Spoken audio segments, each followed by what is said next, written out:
E20 petrol यानी petrol में 20% ethanol का मिश्रण भारत की ऊर्जा सुरक्षा और हरित भविष्य की दिशा में एक अहम कदम है। एथेनॉल ब्लेंडिंग से कच्चे तेल के आयात पर निर्भरता कम होती है और विदेशी मुद्रा की बचत होती है। इसका सीधा लाभ किसानों को भी मिल रहा है, क्योंकि एथेनॉल उत्पादन के लिए गन्ने और मक्के जैसी फसलों की मांग बढ़ी है। पर्यावरण के लिहाज से भी E20 महत्वपूर्ण है। नीति आयोग के अध्ययन के मुताबिक गन्ने और मक्के से बने एथेनॉल से पेट्रोल की तुलना में ग्रीन हाउस गैस उत्सर्जन भी क्रमशः 65 और 50% तक कम हो सकती है।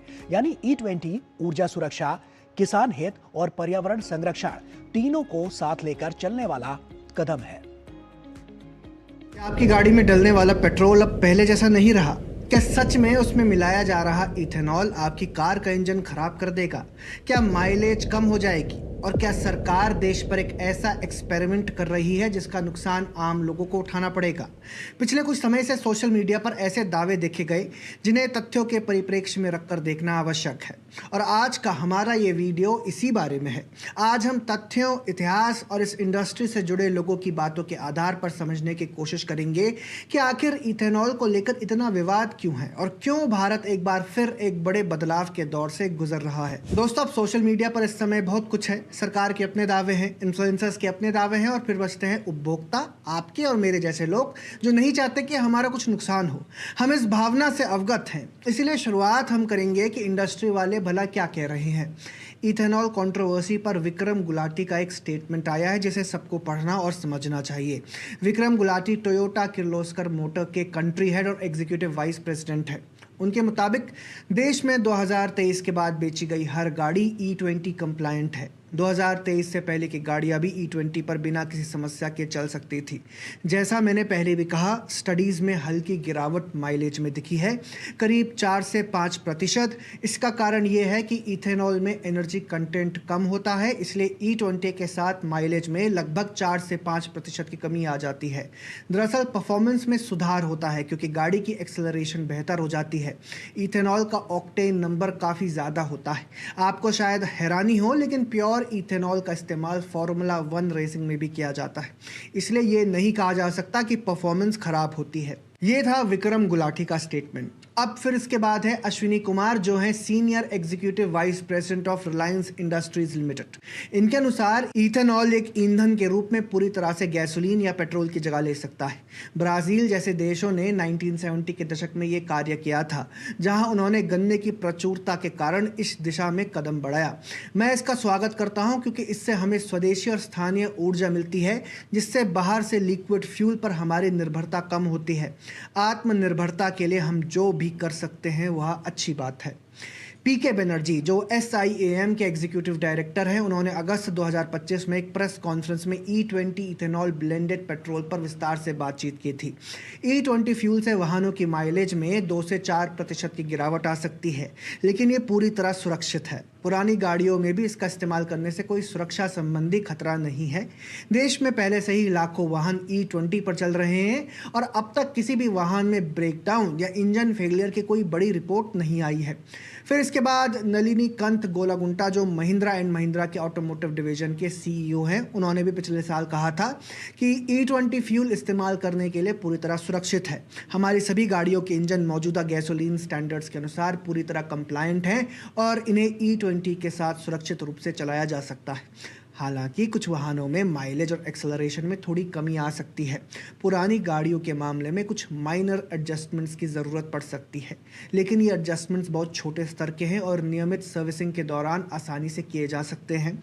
हम अपने सभी कस्टमर्स को आश्वस्त करना चाहते हैं कि E20 फ्यूल से संबंधित किसी भी वारंटी क्लेम को हम पूरी तरह से ऑनर करेंगे। दोस्तों, अगर आपने 2023 के बाद गाड़ी खरीदी है तो आपको चिंता करने की ज़रूरत नहीं, लेकिन फिर भी आपके मन में कई सवाल होंगे जिनका जवाब नहीं मिला है।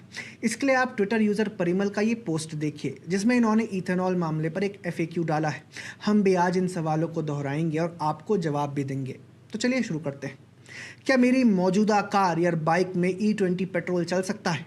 हाँ, लेकिन ये इस बात पर निर्भर करता है कि आपकी गाड़ी कब बनी है। अप्रैल 2023 के बाद बनी गाड़ियाँ E20 के लिए तैयार हैं, कोई चिंता की बात नहीं। अप्रैल 2023 से पहले बनी गाड़ियाँ, ज़्यादातर गाड़ियाँ E20 पर चल जाएंगी, लेकिन लंबे समय में कुछ रबर पाइप, सील या प्लास्टिक के पार्ट्स जल्दी घिस सकते हैं। अच्छी बात यह है कि होंडा, स्कोडा जैसी कई कंपनीज ने कहा है कि उनके कई पुराने मॉडल्स भी E20 के साथ चल सकते हैं। क्या E20 से माइलेज कम हो जाती है? हाँ, थोड़ी कम हो सकती है। इथेनॉल में पेट्रोल की तुलना में ऊर्जा कम होती है, इसीलिए इंजन को वही ताकत पैदा करने के लिए थोड़ा ज़्यादा ईंधन जलाना पड़ता है। औसतन 3% से 10% तक माइलेज कम हो सकती है। ये इंजन की खराबी नहीं बल्कि ईंधन की प्रकृति है। क्या पुरानी गाड़ी को E20 के लिए अपग्रेड किया जा सकता है? हाँ, कुछ कंपनीज जैसे मारुति सुजुकी पुराने मॉडल्स के लिए रेट्रोफिट किट ला रही है। इसमें रबर पाइप, सील और कुछ पार्ट्स बदल दिए जाते हैं ताकि वे इथेनॉल को बेहतर तरीके से सह सके। खर्च लगभग 5,000 से 10,000 तक का हो सकता है। 1G और 2G इथेनॉल में क्या फ़र्क है? 1G इथेनॉल गन्ने की शीरा, मक्का और अतिरिक्त चावल से बनाया जाता है। आज भारत में जो यूज़ हो रहा है वो लगभग पूरा इथेनॉल ये 1G इथेनॉल ही है। वहीं 2G इथेनॉल पराली, कृषि अवशेष, सूखी घास और दूसरे जैविक कचरे से बनाया जाता है। ये भविष्य की तकनीक मानी जाती है क्योंकि इससे खेत का कचरा ईंधन बन सकता है, लेकिन ये बहुत महंगी है, इसलिए इसे बड़े पैमाने पर कमर्शियली लॉन्च करना फिलहाल मुश्किल है। क्या इथेनॉल देश के लिए अच्छा है? सरकार और उद्योग दोनों का मानना है कि हाँ, इसके फायदे हैं। कच्चे तेल का आयात कम होगा, विदेशी मुद्रा की बचत होगी, किसानों की आय बढ़ सकती है, पेट्रोल थोड़ा साफ जलता है जिससे प्रदूषण कम होता है। क्या E20 इस्तेमाल करने से इंश्योरेंस खत्म हो जाएगा? नहीं, सरकार ने साफ किया है कि सिर्फ E20 पेट्रोल इस्तेमाल करने से आपकी मोटर इंश्योरेंस पॉलिसी पर कोई असर नहीं पड़ेगा। E85 और E100 क्या है? क्या इन्हें मेरी सामान्य कार में डाला जा सकता है? बिल्कुल नहीं। E20 equals to 20% ethanol, E85 equals to 85% ethanol, E100 equals to लगभग पूरा इथेनॉल। E85 और E100 सिर्फ फ्लेक्स फ्यूल व्हीकल्स के लिए बने हैं। अगर इन्हें सामान्य पेट्रोल कार में डाल दिया जाए तो इंजन को नुकसान हो सकता है। अगर गाड़ी कई हफ्तों तक खड़ी रहे तो क्या दिक्कत हो सकती है? इथेनॉल हवा की नमी को खींचता है। अगर गाड़ी बहुत लंबे समय तक बिना चले खड़ी रहे तो टैंक में पानी जमा होने की संभावना बढ़ सकती है। इसे बचने के लिए क्या करें? गाड़ी बीच बीच में स्टार्ट करते रहें, टैंक को बहुत खाली ना रहने दें और समय समय पर ताज़ा पेट्रोल भरवाते रहें। क्या पेट्रोल पंप E20 के नाम पर ज़्यादा इथेनॉल मिला सकता है? इसे चेक कैसे करें? वैसे ऐसे करना नियमों के खिलाफ है। सामान्य ग्राहक के लिए इस मौके पर इसकी जांच करना आसान नहीं होता। हालांकि बाजार में कुछ विशेष टेस्टिंग किट उपलब्ध है जिनसे इथेनॉल की मात्रा की जांच की जा सकती है। ये थे सवाल दोस्तों। यही नहीं, सरकार ने इथेनॉल कंट्रोवर्सी पर 10 पॉइंट क्लैरिफिकेशन भी दिया है। इसमें जो कुछ मुख्य पॉइंट्स हैं जो हमने पहले नहीं बताए, जैसे इथेनॉल को लेकर एक और दावा अक्सर सुनने को मिलता है कि 1 लीटर इथेनॉल बनाने में 10,000 लीटर पानी खर्च होता है, लेकिन सरकार ने इस दावे को भ्रामक बताया है। सरकार के अनुसार इथेनॉल उत्पादन के लिए देश की खाद्य सुरक्षा से समझौता नहीं किया जाता। इसके लिए मुख्य रूप से सरप्लस राइस और अन्य फीड स्टॉक का उपयोग किया जाता है, यानी वह अनाज जो राष्ट्रीय खाद्य आवश्यकताओं को पूरा करने के बाद उपलब्ध होता है। जहां तक पानी की बात है, सरकार का कहना है कि आधुनिक इथेनॉल डिस्टिलरी में 1 लीटर इथेनॉल बनाने के लिए लगभग 3 से 5 लीटर प्रोसेस्ड पानी इस्तेमाल होता है। इसके अलावा कई डिस्टिलरीज अब जीरो लिक्विड डिस्चार्ज जैसी तकनीक अपना रही हैं, जिसमें इस्तेमाल किए गए पानी को शुद्ध करके दोबारा उत्पादन प्रक्रिया में उपयोग किया जाता है। वैसे तो इथेनॉल से कार के माइलेज पर हमने पहले बता दिया था, लेकिन सरकार ने इस मुद्दे पर एक स्टडी का हवाला दिया है। Automotive research association of India की अगुवाई में हुए ट्रायल का हवाला देते हुए सरकार ने कहा कि पैसेंजर कार्स में लगभग 40,000 किलोमीटर और 2 पहिया वाहनों में 20,000 किलोमीटर की टेस्टिंग में गाड़ी चलाने में आसानी या फ्यूल की क्षमता पर कोई खास असर नहीं दिखा और माइलेज में भी सिर्फ मामूली बदलाव ही देखे गए। ऐसी और भी कई स्टडीज़ हैं जिनमें यह बात बोली गई है कि E20 से कार के इंजन को कोई नुकसान नहीं होता है। लेकिन एक सवाल अभी भी बचता है, क्या इथेनॉल ब्लेंडिंग सिर्फ सरकार का दावा है या इसके पीछे कोई ठोस नीति और रिसर्च भी मौजूद है? इसका जवाब मिलता है नीति आयोग की road map for ethanol blending in India 2020-2025 report में। रिपोर्ट साफ कहती है कि भारत जैसे देश के लिए इथेनॉल का उद्देश्य सिर्फ पेट्रोल में एक नया केमिकल मिलाना नहीं है। इसके पीछे 3 बड़े लक्ष्य हैं। पहला, कच्चे तेल के आयात पर निर्भरता कम करना। दूसरा, किसानों के लिए एक नया और स्थायी बाजार तैयार करना। और तीसरा, प्रदूषण प्रदूषण तथा कार्बन उत्सर्जन को कम करना। दिलचस्प बात यह है कि रिपोर्ट चुनौतियों को भी छिपाती नहीं। इसमें माना गया है कि सामान्य E20 ईंधन पर कुछ वाहनों में माइलेज लगभग 6 से 7% तक कम हो सकता है, क्योंकि इथेनॉल की ऊर्जा घनत्व पेट्रोल से कम होती है। लेकिन रिपोर्ट ये भी कहती है कि भविष्य के E20 कंपैटिबल इंजन और फ्लेक्स फ्यूल व्हीकल्स को इसी हिसाब से डिजाइन किया जाएगा, जिससे इस प्रभाव को काफी हद तक कम किया जा सके। यानी नीति आयोग की रिपोर्ट का संदेश बिल्कुल स्पष्ट है। इथेनॉल कोई अचानक लिया गया फैसला नहीं है। ये एक लंबी अवधि की राष्ट्रीय ऊर्जा रणनीति का हिस्सा है, जिसमें फायदे भी हैं, चुनौतियां भी हैं, और दोनों को ध्यान में रखकर चरणबद्ध तरीके से आगे बढ़ने की योजना बनाई गई है। दोस्तों, पेट्रोल में इथेनॉल ब्लेंडिंग को लेकर जो पूरी कंट्रोवर्सी है, उसमें जनमानस को ज्यादातर चिंताएं हैं, सवाल हैं, उनका जवाब हमने ऊपर देने की कोशिश की है। अब एक सवाल हमारा भी है। सवाल यह है कि भारत में हर बड़े बदलाव की शुरुआत ऐसे ही क्यों होती है? जरा भारत के पिछले 25-30 सालों का इतिहास उठाकर देखिए। एक अजीब सा पैटर्न बार बार दिखाई देता है।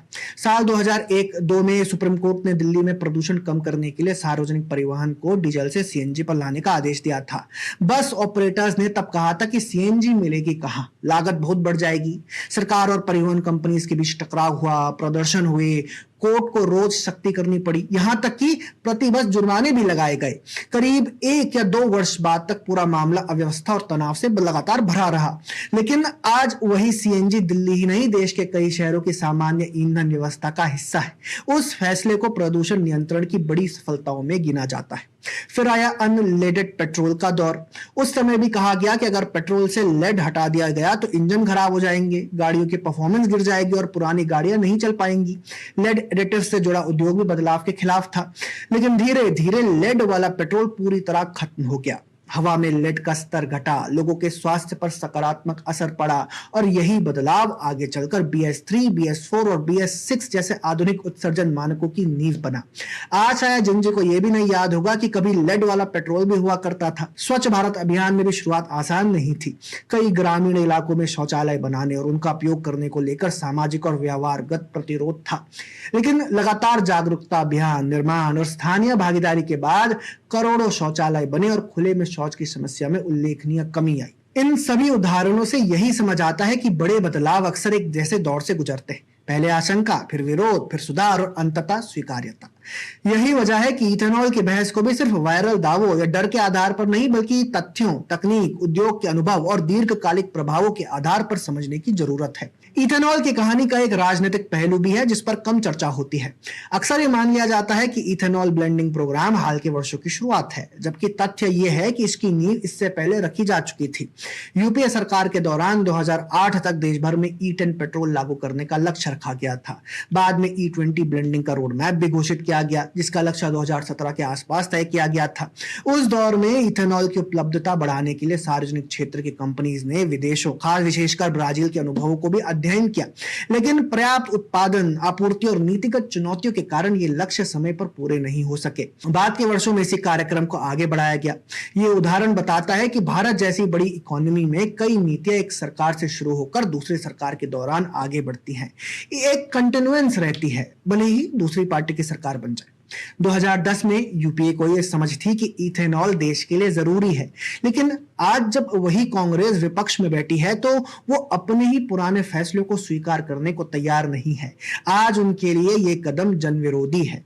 ये कांग्रेस और बीजेपी के बीच का सबसे बड़ा अंतर भी है। बीजेपी सरकार ने यूपीए के समय से चली आ रही इथेनॉल ब्लेंडिंग की नीति को न सिर्फ जारी रखा, बल्कि उसे और तेजी से आगे बढ़ाया। 2014 में जहां ब्लेंडिंग सिर्फ 1.5% थी, वहीं 2025-26 तक उसे 20% तक ले आया।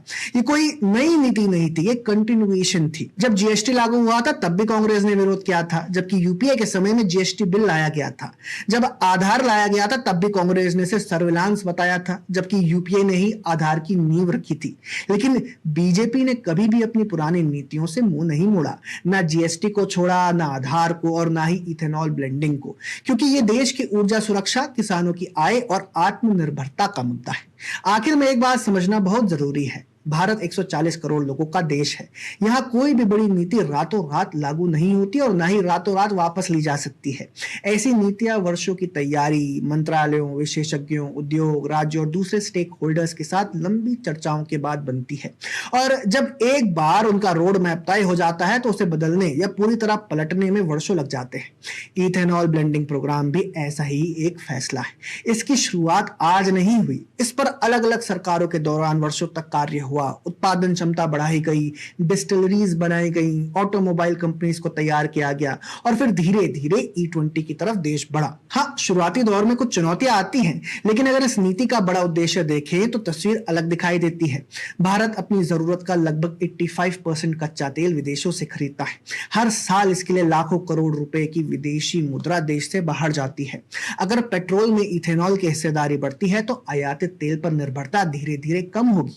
इसका मतलब है कि विदेशी मुद्रा का एक हिस्सा देश के भीतर ही रहेगा और वही पैसा इथेनॉल खरीदने के माध्यम से भारतीय किसानों, चीनी मिलों, मक्का उत्पादकों और ग्रामीण अर्थव्यवस्था तक पहुंचेगा। यानी जो पैसा पहले विदेशी तेल उत्पादक देशों की अर्थव्यवस्था को मजबूत करता था, उसका एक हिस्सा भारत के कृषि क्षेत्र में घूम सकता है। यही वजह है कि इथेनॉल को केवल एक नए ईंधन के रूप में नहीं बल्कि ऊर्जा सुरक्षा, किसानों की आय और आत्मनिर्भर भारत की व्यापक रणनीति के हिस्से के रूप में देखा जाना चाहिए। और